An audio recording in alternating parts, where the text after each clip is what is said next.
Okay, so it's going to be Valentine's Day in a few days. Hey? Yes. So Yes, it sure is. do you and the husband have any special plans for VD? Oh, VD Day, how I hated it so. And now it's okay. I'm 7 years in, married for two. We're gonna eat chips. The sleeping pills will kick in, will nod off. It's sad, really. Like, we'd go to dinner, we'd go, maybe to a movie. Just we'll probably sit and lament about all the things we used to do on Valentine's Day, but Okay, so you can't go out for dinner and go to a movie right now in New Brunswick. no. Okay, good. Not I was just about Not to real. lose I my don't shit. think. Yeah, I'm pretty sure you can't. You just fly Okay, by the good. restaurant and they throw you your food and you just catch it in your car window. That's all I think. But at least they're serving us food. Well, I think we're going to stay in and order takeout. So it's true what they say. Every day should be Valentine's Day. Girl, are you Um, ordering food every day? What is your food costs? You're so um, petite. Honey, I do good food. I don't know if you guys have good food there in New Brunswick. We like our good Yeah. food. So it's like they send you the ingredients and a recipe for a meal, and then you cook it up. So it's not Yes. takeout per se. I still have to do a little something. I still have to put a little effort in. But You everybody have to does open the bags and somebody dump else it does the all. thinking for me. Yes. Yes. Um, I like so that. yeah, thank God So for that. Valentine's Day for you is pretty much going to be a write-off, is what you're saying. I've never been a fan. I feel like this is kind of like, the COVID Christmas. It's you kind of, yeah, it's a freebie. You don't have no pressure this Well, year, a right? little You bit of enjoy. pressure because they went and did even something more hateful than giving us Valentine's Day during a pandemic. They put it on family weekend. Oh my God. Okay, so you guys have Family Day weekend as well, Yeah, kick us right in the nuts. right? Like, Like it's been Family Day weekend for almost a year now, right? Like the last thing we need this winter is an extra weekend day to entertain our children within the confines of our homes, right? Like, oh my God. Like I'll tell you awful. why the kids here are going back to school next Tuesday. That's to keep the homicide rates down this Family Day weekend. Exactly. Honest to Yes. God, Scott, if the parents didn't have this horizon to look out at, who knows what would happen this weekend? The irony of it all. It makes no sense. How can you love your in-laws and your husband on the same weekend? I can't. I can't put that together. I don't have enough love. It's one weekend and one person and just one pot of love. That's it. That's all you get. After all this time spent with no one but our families, I think next February it should be Get Drunk with Strangers weekend. Hey, how does that sound? That lasts approximately a month in Mexico. Oh, Oh, with your that's intense, friends. Do you remember right? Friends? Yes, you mean the TV show Oh, Friends? can you see all your friends out in the audience tonight? Like Cheryl. Hi, Cheryl. What did you I cook me know, I tonight? see, I see all the friends. This is, All yeah, the friends and this is a, Linda and I oh my miss God. them. Do you miss them? So I miss sad. people most of all. Yeah, Like, this is I my miss my friend. I miss standing on stage and performing in front of a live audience, and then I miss my friends desperately. Yeah. Totally. Top Okay, so two. Top here's two. another thing, Scott. It came out Give it to me. today. hmm It came out today that March break here in Ontario is postponed. Yes, we've Oh, postponed it to the middle of April. So basically, wow. when the snow is gone and there's just like a lot of mud, we're gonna throw the children out to the mud this year. I don't maybe I don't know. There might be mud wrestling in the park. That might be a thing this year. We got to get Reminds in me our of the workouts. We got to get in our workouts somehow. I don't right. know. Reminds me of a Pride festival where we were all slopping around in the mud in our heels because it rained the whole night before. I mean, nobody wants to play in the mud unless it's in my bedroom. No, we're not putting the kids out there either because we'll have to clean them. It's not going to be a fun win-win situation. Right? Like it's hilarious. Happy Yeah. Mud Week. Oh, anyway. All I Don't they gotta have say, enough in April? They don't need a March break. There's a 4-day Easter break in there somewhere too. yes, People I have had know. enough time. I don't get it. I think the parents are probably cheering that they only have to make lunches about 8 times in April. I think they're looking at it, it's like, all right, Easter, April break, perfect. Just give them some, I don't know, the leftovers from the good food meal. We're done.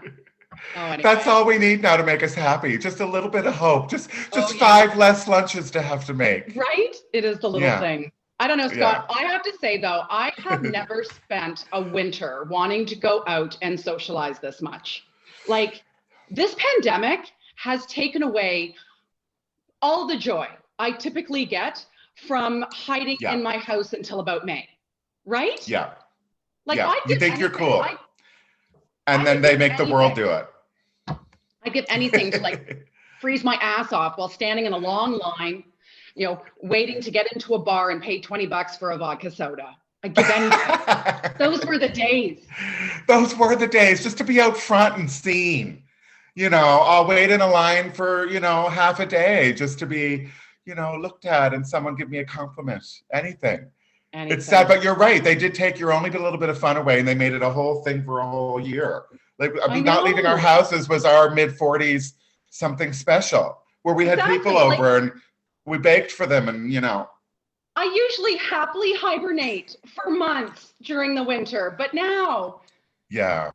Now you. Well, you know what? We'll be together for the next 4 Thursdays. That's a little bit of fun. All of us together, this wonderful group we have with us tonight. I know. It's good. So that'll be something to look forward to. It has, I would say, I've been doing a lot of reflecting, and it has been an interesting ride, right? The last 11 months. Like, I think I found it very fascinating that back when the pandemic hit last March, right? We were all given this profound opportunity to slow down and reflect on our lives. And everybody was like, absolutely not. I will learn how to bake bread from scratch, right? Like, really interesting. I got to say, I think this pandemic has shown us how adaptable we truly are, though. Like, okay, we've gone from that initial phase, right, of shock and confusion and panic buying, which left us all wondering if we were going to have to start wiping our behinds with coffee filters, to having a preferred brand of hand sanitizer and coordinating our face masks with our outfits. I mean, right, Scott? We have come a long way. Yes. Now, I'm wearing a peach button down, and I did a peach breeze mask before the show tonight. Yes, it's a thing. Right? It's a thing. Yeah. It's an outfit now. It's Yes. Yeah.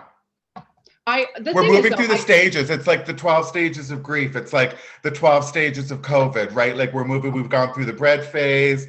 We've gone through the let's make a puzzle. I attempted to sew for the first time in my 25-year drag career. I wanted to make an around the house romper, just something to wear that covered me down to the knee. I can't fit my head through it. I don't know where the head goes. I've been sewing it for 8 months. I don't know. I mean, just anything. Have you tried making your own masks, though? I mean, you could really bedazzle some masks for yourself, right? You know what, though? When they started washing their hair with mayonnaise, I guess that was the thing. I don't like to mix my condiments and then put them on my face. I don't know. It's just me. So speaking of masks, I don't understand why some people are still against wearing masks, right? Like, masks protect you and the people around you, but they also protect you from having to talk to people in public, right? Like, add sunglasses and you're literally in disguise. It's safe to do anything, anywhere, even in your hometown. Yeah. Now, even at your work. Although I have to say, after watching how some people wear their masks, I now understand why contraception fails. All that said, I do hope people are using protection right now, because I can't afford to go to 27 baby showers in the summer because everybody got bored, right? Like, let's be safe, everybody.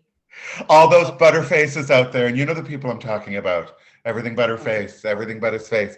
They're so happy now. They've got a mask. Some of them are wearing glasses. They're really picking up the hottest of people. Just, have them out by 1 a.m. so nobody can see you in the morning, blah, blah, blah. But they're real. Some groups are really winning with the masks. I don't like them at all. I can't do it, but I will.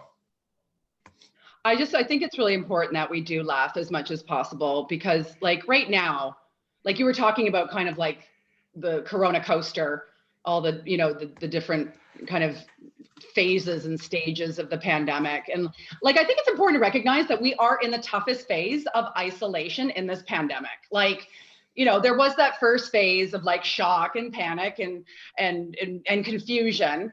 But then, I don't know if you recall this, but then what happened was we entered the second phase, and it was like a honeymoon period, right? Like where we were kind of like delighted to get off the ride.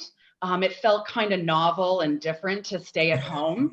You know, for a little while, people were loving working at home, you know, in their pajamas and not having to battle traffic. Now, see, It was that new.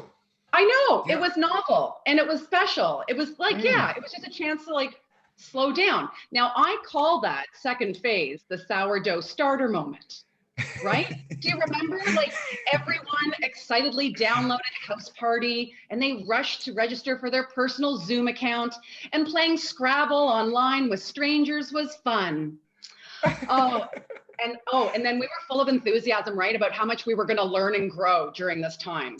Kind of like when you're really drunk and you tell people that you're going to start a big diet on Monday. You know, it wasn't a lie because at the time you believed it. Now, right, Scott, now here we are in the dreaded like third quarter, and nothing is novel, right? Like not even the coronavirus, right? God, no, that's so 2020. Even it's sick of itself and changing. Right? And like touche. Nothing shocks us now, right? Like, yes. Honestly, werewolves could descend upon us and we would just shrug and continue drinking our emotional support vodka, right? We're just like, and time, right? Time's grown sludgy. The days blur into nights. The weekends don't look or feel much different than the weekend. Going to work now seems like an act of radical self-care. You've hidden the notifications from an exercise app that you downloaded a few months ago, and you're no longer telling people you're learning Spanish. Your cupboards and drawers still haven't been organized, and you're actually okay with that. You know what, Marie Kondo? Everything here brings me joy. I can't go anywhere, and I will numb that pain with online shopping. Don't be too hard on yourself. Honestly, I don't know. This is how I see it. The life of this pandemic is now like a long list of things that we gave up on, right? And now like we are pondering how kind of we failed. Like, I don't know about you, but I didn't get into better shape. Chewing has been the extent of my fitness. Yes. I didn't start meditating unless you count those times I fell asleep on the couch watching Netflix. And I never did write a word in that gratitude journal I bought last April. Although I have thanked God many times that the LCBO has remained open throughout it all. That's our liquor store here in Ontario, by the way. Thank you, yes. Just so you know. Now here's what I think. It's actually kind of a time issue. I think if this pandemic had been shorter, like say it had lasted only like a few weeks or a few months, I think this wake-up call about our pace of life and our consumerism would have actually been effective. But see, it's been long enough for the pendulum to swing back. Hey, it's like we've all been at the spiritual wellness retreat for far too long, and now all we want is a cigarette, right? It's like how spending a full day at the spa is actually too much, right? Like by the mid-afternoon, the ambient music starts to sound like nails on a chalkboard. The hushed tones spoken by the massage therapist start to sound condescending. You know, it's basically like we've been sent to rehab for everything about life. And now, Scott, the cravings, they're stronger than ever. I want to go to a spa when this is all over, and I want to hear like sirens and things breaking and people fighting and just noise, you know, that's for sure. Me, I'm going on a bender in Vegas and get myself a hooker, and I'm bringing you with me. Oh, coming, deal. I'll be the hooker.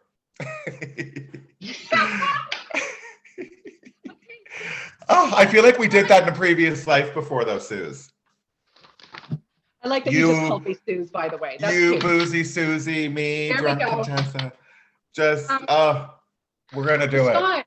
Scott, in my hand. What? In my hand, I have tonight's top 10 list. Oh, I love a top 10 list. Okay. Yay. Like, let's admit it, we are aging ourselves right now with this, the use of this little gag, right? Like, this was involved in a very famous talk show back in the day. It's timeless. Listen, it's timeless. Do a top 10. Do it. It's timeless. It'll never die. I love a top 10 list. You know what, Scott? You know, it's a classic, and I'm just bringing it back. What the hell, you know? Okay, so the top 10 list for tonight. Okay, wait, I gotta get a pen. Okay. Okay. Yeah, okay. Because I'm stealing all your material. Go. Go, okay. So these are the top 10 things I have learned from the pandemic. I've learned a few things. I don't know if you have learned just, you know, from the pandemic. Well, I smoke cannabis. So all the things I've learned, I don't remember them. It's my thing. I go to the CLBO. I don't know if they have that there, but I've call it the CL the CLBO. Cannabis. Oh, isn't it a cannabis liquor? Oh, well, that's what we need. CLBO, the Cannabis Liquor Board of Ontario. Yes, and I can think of a couple of other consonants. And it will be the funnest store you'd ever walk into. Go, do it. Yes, I'm with you. Top 10 things. Top 10 things I've learned from the pandemic. Sorry, I just let somebody in. They were in the waiting room.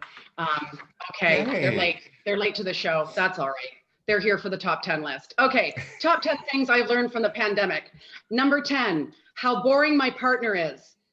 Now, to be fair, my partner learned that as well. I just took a drink, Jesus. Okay, but the thing is though, Scott, how interesting can we be these days, right? Like, oh, listen, let me tell you about the day I just had downstairs, right? Like, Lisa finally showed us her pet bunny on this video call. Oh God, I love it. Yeah, truly. Yeah. There's not a darn thing I can learn from my husband now anymore. I've learned it all. Like we've all run out of things to say. Yeah. All right. Top 10 things I've learned from the pandemic. Number 9, how selfish people are. Yeah. I'm having a hard time with humanity when you say that. I mean, it's true. I digress though. We're not here to beat people up, but it's tricky. It turns out that we're not all in this together. Okay, that's fine. Let's move on. Okay, things I've learned in the pandemic. Number 8, how indifferent I used to be about having dirty hands. Like, okay, so yes. Right? Like you'd spend a day at Canada's Wonderland, which is our major theme park here in the Toronto area, right? Love it. Spend a day at Canada's Wonderland, you know, touching turnstiles and safety bars and about 78 other things that other people touched, right? And then you grab yourself a funnel cake and ram it into your mouth. No problem, right? And then you'd have that one friend who actually brought a bottle of hand sanitizer and she'd offer it to you. And then you'd recoil and look at her all weird and be like, no, thanks, Howie Mandel. Germaphobe much? Like she was the freak. Hysterical. Now it's like, yeah, it's very good. Now it's like every single action I witness people I'm surrounded by doing, I ask them that question, you know, did you hand sanitize? It's just everything now. Yes, it's the exact opposite. You're right. Very indifferent. Things that I have learned from the pandemic. Number 7, you can finish Netflix. Okay, so here's what's no longer overwhelming to keep the shows everybody watching, right? Do you remember that pressure in the before times, right? Like, remember before pandemic, you would have a list of shows that you had to watch. They would be on your phone, and you would actually like madly type these shows into your phone as you were sitting there having dinner with your friends and they were talking about all the TV that they were watching, right? Like that used to be a source of our anxiety. And they would shame you for not being caught up. It's like, oh my God, you Yeah. haven't seen that show, right? And you'd be like self-loathing, shaming, hate myself. Yes. I'm so behind in life. Yeah. So here's the thing now. We're now asking for recommendations for TV shows on Facebook, right? Like, and you're hoping to hell somebody has seen something decent that has somehow gone past you. Yes. Yes. It's different now. Now, I don't know about you, but I've actually now resorted to watching network television. Oh, Besides This Is Us. oh, Suze. No, seriously. Like, You mean you've run out of Tubi, you've run out of Amazon, you've run out of Netflix, you've run out of Gidget, you've run out of Dooley and Hooli and Yopper and Bumper. Just so you know, Scott, I don't know if you have Global TV there, but Global TV has quite an impressive array of 1-hour dramas that I'm pretty sure nobody has seen. And by the way, Queen Latifah is going to be starring in a reboot of The Equalizer. Okay. Oh, God. Yes. Okay, somebody just unmuted for that moment. Okay, that's hilarious. So far, my favorite moment. Okay, so either network TV is making a comeback or Queen Latifah has had a tough year like the rest of us. Okay, things that I have learned from the pandemic, number 6. The latter, but you lesbians will be thrilled, so I'm happy for you. Okay, number 6, the longer you stay home, the more homeless you look. Just saying. It's true. It's just the ironic twist of fate that we've all come to understand. Number 5, when it comes to having a clean and organized house, time was never an issue. Turns out I'm lazy. Things I have learned in the pandemic. Number 4, my kid is stupid. Okay, how many of you guys out there have had that awkward aha moment, right? While homeschooling your little one, right? You used to live with the illusion that they were smart because, when they went off somewhere else to do it. But now you've come to understand that that's not actually the case. Now, for those of you out there that you have like an older kid, like in an older grade, then what you have likely realized is that you are the one who is stupid. I don't know how many people out there have actually kind of felt that they've been on that show. Are you smarter than a father? Right? And yes. no, I'm not. Right? These friends who have kids in older grades, they send me these text messages full of self-doubt and self-loathing. And I say to them, don't worry. When your kids grow up, they're not going to remember how to do basic math either. Like, it doesn't matter. Nobody needs to know fractions. Well, and you're the one having to cut the cake, and your friend asks you for, and you're like, Brenda, why can't you ask for a sliver like everybody else? Oh, it's that long division. Oh, the days. Things I have learned from the pandemic. Number 3, what a sassy powerhouse I used to be. Now I cannot fathom commuting to work in pants with a zipper. Like, I was slaying it and I had no idea. I had no idea. We really are too hard on ourselves, Scott. You're right. You're right. All right. It's Things true. I've learned in the pandemic. Number 2, Ooh, the word getting close. insurrection. I didn't know that word. Did you? Did anybody? I The didn't. word insurrection. I got it confused with another word. I did. I was so. Like, wasn't that something? Hey, like, that's a day I'll never forget. Like, Yeah. the cast of Duck Dynasty went to Washington, right? It was the day the Capitol looked like a Bass Pro Shop. It was amazing. Amazing. I don't know if you just got that reference, but I did. Yes, thank you. My husband's all Butch. right. Yeah, I know Bass Pro Shops. And the number one thing that I have learned from the pandemic, there is such a thing as too much me time. Never. Get me the hell out of here. Susan, 8 different ways. I love it. Never. Save me from myself, Scott. That is so true. That is so true. There'll be at least a decade after the pandemic of no reflection. You're all free to not reflect ever again. Scott, thank you so much for laughing in all the right spots and for being the wind beneath my wings for that. You make it easy. You're hysterical. Love you. Love you. Love you.